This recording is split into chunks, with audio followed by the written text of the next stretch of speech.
Hello everyone and welcome to Homestead for a Living.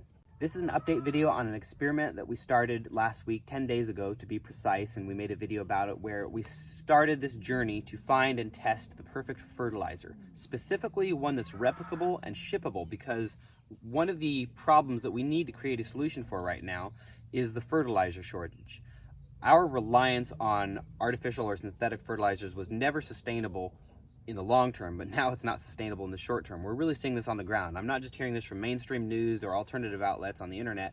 I'm speaking to farmers on the ground and feed store owners and people at our local co-op, and the story is kind of the same, where many of them are simply going to not be planting or reducing their planting due to either the unavailability of fertilizers or simply the skyrocketing cost of fertilizer.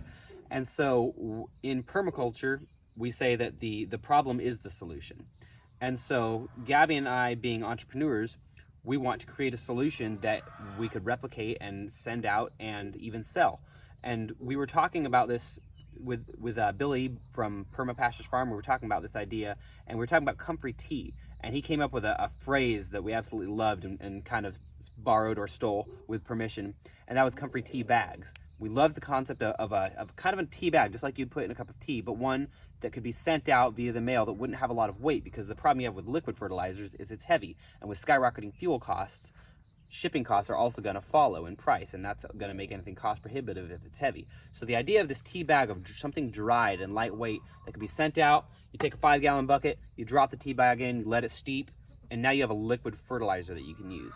And so we love this idea because while we primarily rely on compost for our soil amendment here, that's simply not going to work in the short term for a lot of people, especially people who are growing farms. So many people are entering into gardening and entering into farming rapidly because of the food shortage and scarcity, and they simply just can't generate compost fast enough. We face that problem here. It's hard to generate a lot of compost really fast. It takes a tremendous amount of energy and inputs. Gabby, who is holding the phone behind us, she's facing that problem in particular with her flower garden. She's working on a commercial flower production, and we're just trying to make compost as fast as we can, but we just can't make it fast enough for this growing season. And so natural liquid fertilizers are the next go-to to remedy that soil and fertilize it. And so this has given us the impetus to really start this experiment. And so what we've done is we've taken that idea of a comfrey tea and then just way blown it up and really brought a lot of different ideas into that. So I want to talk about the different components that we're bringing into that. So first of all, the idea of comfrey tea is that comfrey is a dynamic accumulator. It has this deep taproot that reaches deep into the soil, way down there, and starts grabbing those minerals and nutrients, bringing them into its leaves. And so you take off those leaves, you steep them in water, and those things leach out into the water and create a fertilizer. But we wanted to go far beyond that and just maximize this and multiply the power of it. So we started looking into other plants, not just other dynamic accumulators, bringing in things that may have higher ratios of other nutrients or minerals, and that might be atmospheric nitrogen fixers. For example, clover, that takes the nitrogen out of the air and puts it into the plant and into the soil. And so that's a way to really get free energy. And so we started drawing the many different plants that we're experimenting with, everything from comfrey to alfalfa and clover and probably about a half dozen plants so far, drawing them out and beginning our process with that. And you know, that alone would make a good fertilizer, but that we were really just beginning. One thing I've always been obsessed with ever since I found out about it is the idea of terra preta. It's a really cool story, and I love to nerd out on it. If you're not familiar, terra preta was a soil amendment they found in the Amazon at the site of ancient civilizations. The problem with the Amazon is that it stores its nutrients in the trees and in the canopy. And so for the indigenous culture there, when they wanted to do actual agriculture, burn off or clear a forest and plant, they found that they had real trouble with that. Excuse me, miss, you're in the way. Because the soil would not hold on to the nutrients. And so what they did was to create this amendment, and it had a ton of really cool components, everything from biochar to compost, manure, even bone fragments and pottery shards, all sorts of stuff. And they've never quite figured out even the process, but many people have tried to replicate it and have made their own versions of it. And so that's what we did. We made I guess you could call it Tennessee Terra. It's the hillbilly version of it, using everything from biochar to mycelium, and borrowing from the fungi kingdom, and bringing a lot from our forest too, using soil inoculants from the native soil deep at the very bottom of this really rich forest that we have behind us. simply knowing that the soil life and the natural inoculants in there are going to be amazing and make these nutrients more bioavailable to the plants that we're wanting to fertilize. So we made this crazy mixture and we steeped it in this 5-gallon bucket and made a very wonderful smelling tea. You would not want to drink it.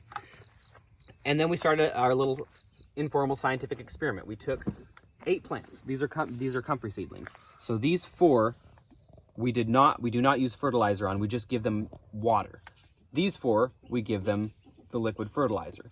And I started off with 5 ounces in each, so 5 ounces of water per day or 5 ounces of fertilizer per day, but that was too much. It was getting waterlogged, so we changed the rules of the experiment. We changed it to 2. So each of these for 10 days has had, in this row, they've had roughly 2 ounces of water per day, and these have had the same proportion, the exact same proportion of 2 ounces of the fertilizer per day. So they've all been getting the same amount of liquid, but this one has been, the liquid is from this 5-gallon bucket. And as you can see, the result from just 10 days is pretty awesome. I was not this hopeful that it would work this well. It may not seem that significant, but remember, this is just 10 days. And as you can see, the ones on this side, which have been treated with that fertilizer, are much larger than the ones which have not. Now, this one didn't have anything pop up at all, and I don't think that has anything to do with our experiment. I think just that root cutting did not come up. But it's pretty awesome results, and that's only after 10 days. And we're going to continue this experiment to see just how far this will go. And we're going to continue to experiment with different components for this tea. You know, we're not settled on this recipe, but clearly this recipe is working really well.